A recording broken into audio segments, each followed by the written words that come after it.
Guys, मैं दीपक सिन्हा और आप लोग देख रहे हैं स्टडी नमः। आज हम करने जा रहे हैं चैप्टर नंबर 6 जो कि है भारतीय राजनीति, प्रवृत्तियां एवं विकास। इस चैप्टर को स्टार्ट करने से पहले मैं आप लोगों को एक बात यह बताना चाहता हूं कि यह चैप्टर बहुत ज्यादा ही हौच पौच वाला है।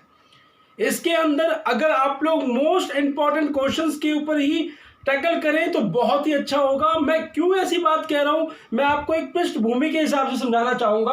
आप सभी को मालूम है कि पहला आम चुनाव 1952 में हुआ, दूसरा 57 में, तीसरा 62 में और चौथा 1967 में। यहां तक अगर देखा जाए तो कांग्रेस के प्रभुत्व की बात बहुत जोरदार तरीके से कही जा रही थी, क्योंकि समाज के अंदर दूसरा विकल्प ही नहीं था। होता नहीं है कि एक कांग्रेस पार्टी है, उस पार्टी के अलावा एक कोई दूसरा ऐसा दल है जो विकल्प बने जनता के लिए कि नहीं, कांग्रेस ने अच्छा काम नहीं किया तो हम इसको वोट दें।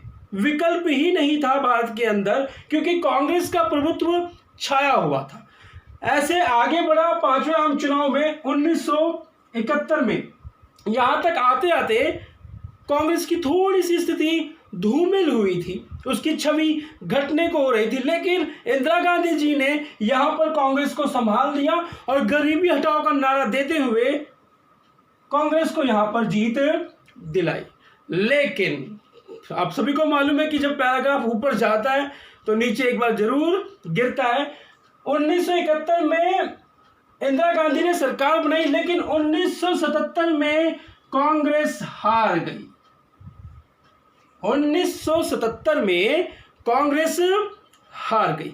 यहां पर सरकार बनी जनता पार्टी की, लेकिन जनता पार्टी खुशी से पागल हो गई। कहने का मतलब यह है कि अब पागल क्यों हो गई, वो इसलिए आप समझ सकते हो कि देख रहे हो प्रभुत्व कितना लंबा चलता हुआ आ रहा था कांग्रेस का, और कांग्रेस को दरनिकार करते हुए 1977 में जनता पार्टी की सरकार बनी। तो उन लोगों के लिए खुशी की तो बात ही थी, लेकिन उनकी एक कार्यशैली नहीं थी, उनकी एक तैयारी नहीं थी, एक प्रोग्राम उनका नहीं था कि शासन व्यवस्था को किस तरीके से चलाया जाए। और चंद ही 2 साल के बाद अगर देखा जाए तो 1979 में जनता पार्टी टूट गई और फिर चुनाव हुए, और 1980 में कांग्रेस ने फिर से बाजी मारी और वापसी आई, और 1980 में कांग्रेस की सरकार बनी। यहां तक आप लोग बात समझ गए होंगे कि 1977 में पहली बार कांग्रेस सत्ता से बाहर हुई थी, लेकिन 1980 में फिर से जनता ने कांग्रेस को देखा कि हाँ शायद इस सरकार सही से चलाए, तो 1980 में कांग्रेस जीती और फिर 1984 में भी कांग्रेस जीती। मगर यहां तक आते आते समाज के अंदर राजनीति की रूपरेखाएं कुछ अलग होती ही जा रही थी।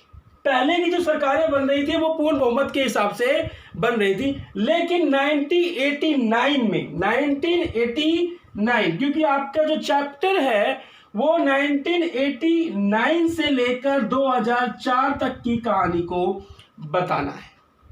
ठीक है, 2004 तक की कहानी को बताना है, और 2004 से 2014 और जो लेटेस्ट न्यू सिलेबस सीबीएसई ने जो ऐड किया हुआ है वो 2014 से अब तक,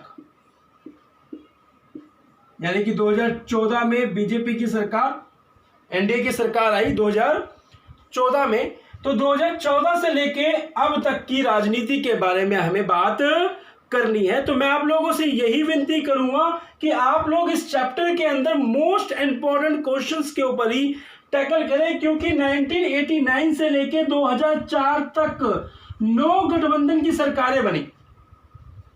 9 गठबंधन की सरकारें बनी। उन सरकारों में सबसे छोटी सरकार अटल बिहारी वाजपेयी की थी, मात्र 13 दिनों की सरकार, मात्र 13 दिनों की सरकार अटल बिहारी वाजपेयी की थी। ये 1 मार्क्स के लिए पूछा जा सकता है, इसको याद रखना। तो मैं कह रहा हूं कि 1989 से लेकर 2004 तक में आप लोग बहुत ही बुरे तरीके से हौच पौच हो जाओगे। हमारे पास टाइम बिल्कुल नहीं है कि हम पूरा डिटेल में पढ़ें, और अगर मैं डिटेल में कराता भी हूं तो कोई समझने का बिल्कुल नहीं, ये मेरी गट फीलिंग कहती है। तो आप लोगों से इतना कहूँगा कि मैं अपनी नेक्स्ट वीडियो के अंदर मोस्ट इंपॉर्टेंट क्वेश्चन जो इस चैप्टर के हैं उसी पे मैं बात करूंगा, वही आप लोगों को करवाऊंगा। लॉन्ग क्वेश्चन नंबर 1 की सीरीज से स्टार्ट कराऊंगा वो। तो 1989 से लेकर 2004 तक के बीच में कौन से मोस्ट इंपॉर्टेंट पूछे जा सकते हैं एग्जाम के अंदर, उन क्वेश्चंस को कराऊंगा। और 2004 से लेकर अब तक में क्या मोस्ट इंपॉर्टेंट बनता है क्वेश्चन कि एग्जामिनर आप लोगों से पूछ सकता है, तो उस बारे में मैं आप लोगों को वीडियो बना के प्रोवाइड कराऊंगा। मेरे हिसाब से 7 to 8 क्वेश्चंस के अंदर चैप्टर पूरा खत्म हो जाएगा। तो आशा करता हूं आप लोग मेरी बात को समझ गए होंगे। तो मिलते हैं नेक्स्ट वीडियो में, यानी कि क्वेश्चन नंबर 1, यानी कि long question number 1 chapter number 6 भारतीय राजनीतिक प्रवृत्तियां एवं विकास। बहुत ज्यादा स्पीडली चला गया मैं, फिर भी आप लोग बात समझ में आ गई होगी आप लोगों को। तो मिलते हैं नेक्स्ट वीडियो में। अपना और अपने परिवार का ध्यान रखें। जय हिंद, जय भारत।